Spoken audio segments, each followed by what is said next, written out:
Hello and welcome. You're watching Beyond World is One. My name is Mohammed Saleh, and let's start this broadcast by taking a quick look as to what is making headlines at this hour.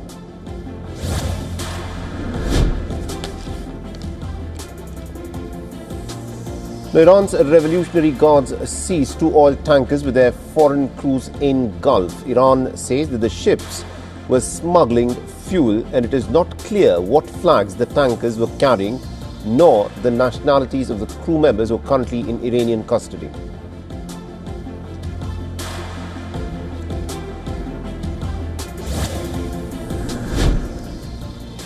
The British Prime Minister Keir Starmer apologises to the victims of the convicted sex offender Jeffrey Epstein for appointing his close friend Peter Mandelson as Britain's top diplomat to Washington.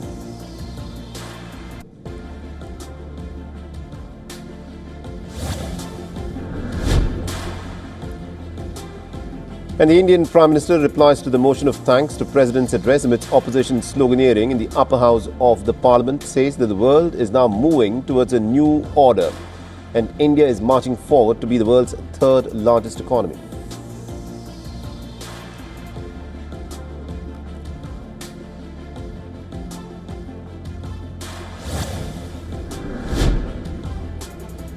The US envoy Steve Witkoff says that Russia and Ukraine agree on a fresh prisoner swap at Washington-mediated talks in Abu Dhabi, stresses that more work lays ahead.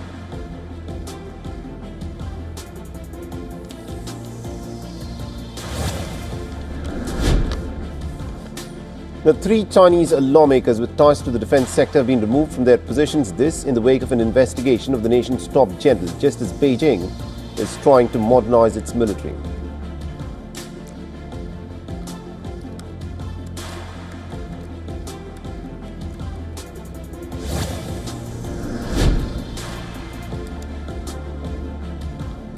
And the American Vice President J.D. Vance arrives in Italy to lead President Donald Trump's delegation to the 2026 Winter Olympics, and this includes his wife, the Second Lady Usha Vance, the Secretary of State Marco Rubio, and the American Ambassador to Italy Tillman Fertitta.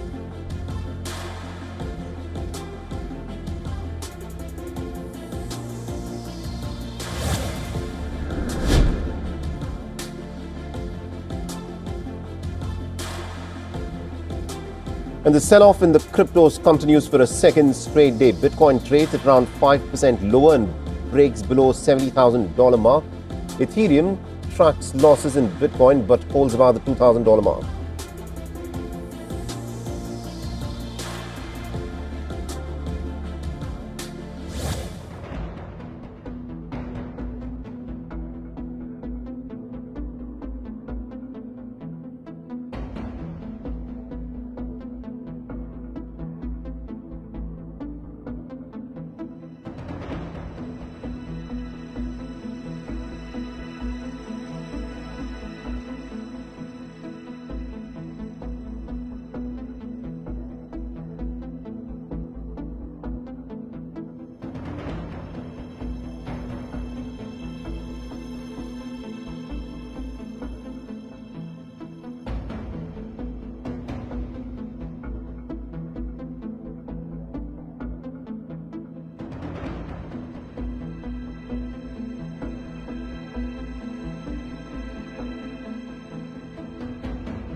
Bangladesh logging mystery cases, but new genomic sequencing has unmasked a different intruder, a novel bat-borne orthoreovirus known as PRV.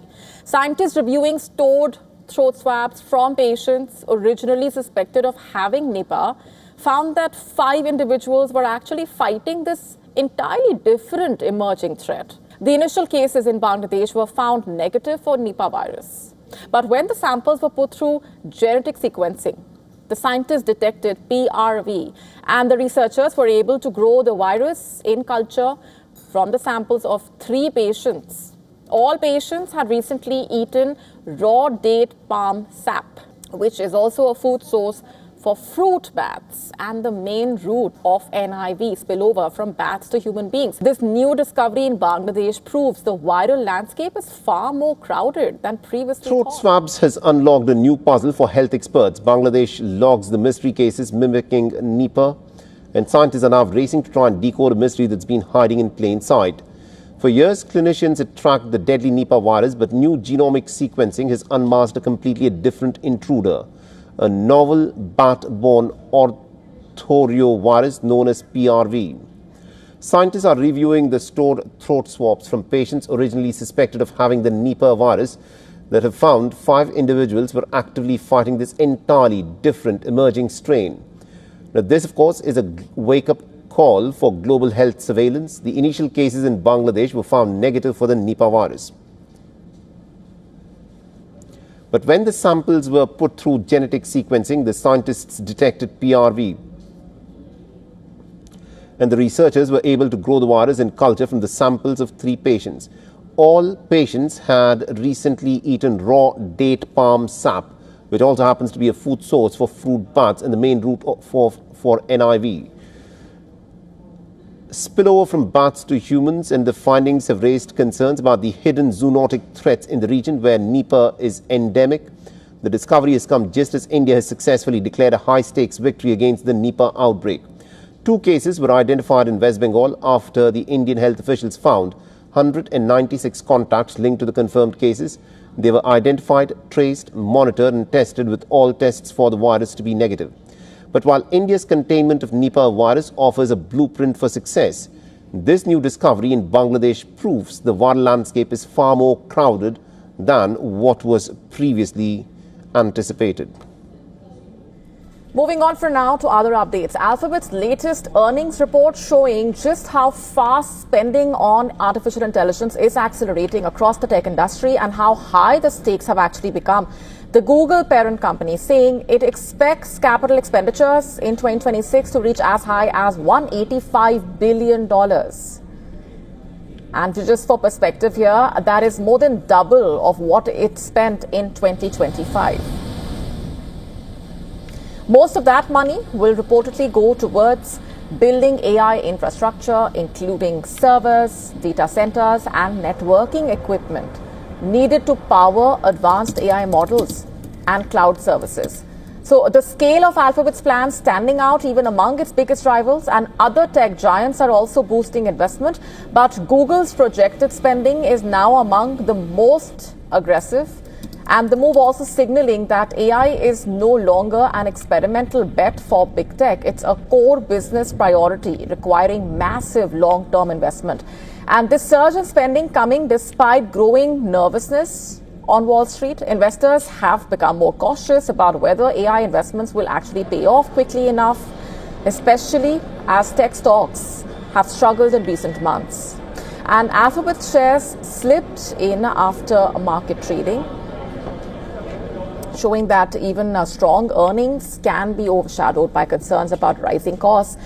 Still, the company's results highlight why tech firms feel pressure to spend, demand for AI-powered cloud services continuing to climb, and Google's cloud backlog has grown sharply, pointing to years of committed customer contracts. AI tools are also being integrated more deeply into consumer products, search, advertising, and enterprise software, increasing the need for reliable and scalable computing power. Across the industry, companies are racing to secure land, energy, and supply chains to keep up. Data centers and chips have become as strategically important as factories once were, and Alphabet's spending plans reflecting a broader trend. AI is driving a new capital investment cycle, and those that have the capital are betting that AI will reshape the economy and eventually justify the cost. This is Dabu 7, an earthquake update, as we're seeing California get hit here with some odd swarming and in a couple different areas. you can see 321 earthquakes have hit the San Francisco area alone just here in this past week. That's a lot of quake activity. They're saying that where the boundary is between the San Andreas and the Cascadia, where they meet, right up here where you see this most recent quake on the right, this is one they're watching big time because they fear an 8-pointer can get generated out of this area. And when this happens, they say that some 777 miles of roadway that run along the coast here, all of it's going to fall like 6.5 feet. Like the whole shelf is going to drop. Floodwaters are going to come in. And it's going to be a disaster that has never been seen in modern times. Now they're watching the area right here that you can see where this 4.7 just hit and was felt by many people, because from here it can unzip either way. Now if you go down to the Hayward Fault on the other side of San Francisco, there is a bunch of swarming right outside of the Hayward. There was even one that just hit there today. I covered this in a separate video. This shows that that Hayward area is active. And if you look down here, you can see where the Hayward Fault and the Calaveras actually are connected. They're now saying that without a doubt, deep underground, there's a deep connector that connects these fault lines. So if you have the Hayward having some action, it can definitely affect the Calaveras, and then the Calaveras running on down toward the San Andreas Fault. So the San Andreas, one we're watching in Southern California around the Salton Sea, there's several swarms in key areas, really like we've never seen before. These spots are of the key spots. The one down near Indio, again, Salton Sea area type of swarm. The area off the Hayward quake line that we're seeing, and you can see in the swarm in the middle image. And then again where the San Andreas comes up and meets with the Cascadia right off of Eureka there in California, where this most recent big quake just hit. So a lot of activity and a lot of quakes, even if they're not big, it shows there's a lot of movement, something going on here and worth paying attention to. They say it's definitely not normal and that the West Coast is shaking again. Will this lead to a bigger one? Eventually it will. But this swarm, I wouldn't ignore it. Again, San Ramon in this area, all getting hit. I'll update as we see more. Well, the US wants to make a deal with Iran to end its nuclear program and halt its clampdown on protesters. Iran is making late demands, which is complicating diplomacy. From an Iranian drone flying towards a U.S. warship to gunboats harassing a U.S.-flagged oil tanker in the Strait of Hormuz. Tensions are high ahead of diplomatic talks between the U.S. and Iran on Friday. These are the types of provocative actions that Iran should avoid, especially as we try to negotiate a resolution to the situation. Despite those incidents, U.S. Special Envoy Steve Witkoff is in the region and prepared to meet.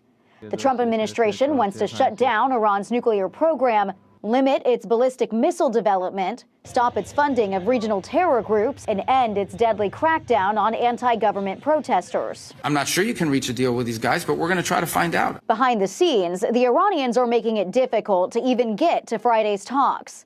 They want to change the location from Turkey to Oman and limit discussions to only its nuclear program, which Trump officials say is not going to work. In order for talks to actually lead to something meaningful, they will have to include certain things. And if talks don't happen or go poorly, it could convince President Trump to take more military action. They had a chance to do something a while ago and it didn't work out, and we did Midnight Hammer. I don't think they want that happening again. The U.S. has at least 9 warships, dozens of fighter jets, and between 30,000 to 40,000 troops in the region, leaving President Trump with a number of military options. And now to our final story. Every year, cities count births, deaths and growth. But India's capital, New Delhi, is counting something else. In the beginning of 2026, hundreds of people simply disappeared. Not in one neighbourhood, not in one family, but across the entire capital. Between January the 1st and January 15th, police records show 807 people were reported missing in the national capital. Of them, 509 were women and girls. This translates to roughly 54 people vanishing every single day. Let that sink in. By the time the data was compiled, only 235 had been traced. 572 people remain unaccounted for. Behind every missing case, there remains an empty room, a phone that keeps ringing, seeking the whereabouts of their loved ones, and families waiting for footsteps that don't return. A disturbing trend shows minors are an easy target. 191 children, including 146 girls and 45 boys, were reported missing in the first 2 weeks of January. Out of them, 169 were teenagers aged between 12 and 18. And it's not just children. The disappearances are not uncommon with adults as well. Out of the 616 adults missing, 363 were women and 253 were men. Officials successfully traced 181, but 435 people still remain missing. Among these alarming numbers, female victims dominate all categories. They consistently account for the majority of disappearances. While these numbers are alarming, they are not an anomaly. They mirror a persistent pattern in Delhi. In 2025, over 24,000 people went missing, more than 60% of them women. In the past 10 years, over 200,000 people went missing, and over 50,000 are still untraced. Even as years pass, thousands of names remain in files amid growing public concern and social media outrage over the January figures.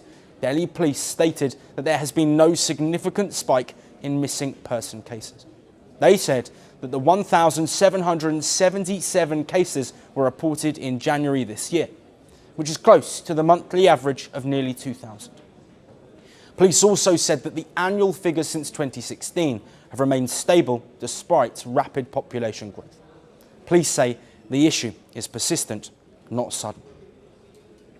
Authorities emphasise that while the numbers remain statistically stable, every missing case remains a serious concern, and search operations continue, especially for the women and children. In Delhi, disappearances are not rare. It is routine, and that may be the most unsettling statistic of all.